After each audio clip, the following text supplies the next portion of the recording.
So today's verse is from Luke chapter 11, verse 14, and it is from the Our Father, and it reads, "Lead us not into temptation." And the meditation is the following. The word temptation has a twofold meaning. In Deuteronomy chapter 8, verse 2, it says, "in order to test you." And in this sense, we understand that God tested Abraham, as it says in the book of Genesis chapter 22, verse 1. From the very cradle of mankind, God always tests people.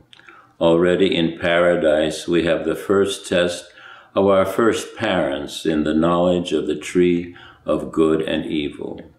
But here already we see a completely different meaning of this word when the devil tempts man in order to get him to sin. This type of temptation can never come from God, and this becomes clear to us when we read, "Let no one say when he is tempted, I am being tempted by God, for God cannot be tempted by evil, and he himself tempts no one," as St. James says in his epistle, chapter 1, verse 13. But when someone is tempted, carried away, and enticed by his own evil desires, as St. James says in that same epistle, this proves that he no longer abides in the Spirit of Christ, because those who belong to him have crucified their flesh with its passions and evil desires, as St. Paul says in his letter to the Galatians, chapter 5, verse 24. But as soon as a child of God has betrayed his place at the foot of the cross, he can easily be seduced by his passions and evil desires.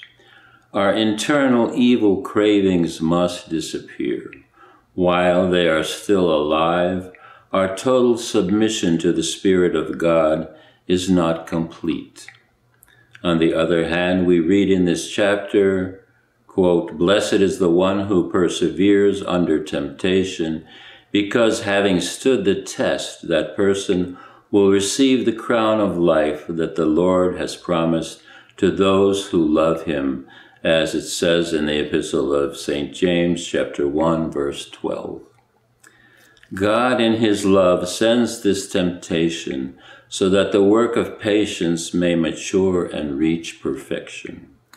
For this reason, receive it with great joy whenever you face temptations of various kinds, as St. James says in his epistle, chapter 1, verse 2. Because he himself endured when he was tempted, he is able to help those who are being tempted, as it says in the epistle to the Hebrews, chapter 2, verse 18. In all external circumstances, in all our relations with others, even in all the trifles of daily life, we must pray that the Lord guide us and hold us by his hand, protecting us from everything evil. We will be safe only when we realize our constant dependence on God. We will be strong through our weakness when we seek support and strength in his omnipotence. Even if temptation overwhelms us from all sides, let us constantly repeat these words, "Lead us not into temptation," remembering that the Lord holds in his hands everything that relates to us, and that he will not permit us to be tempted beyond our strength if our prayer to him for assistance is the beginning and the basis of our every step.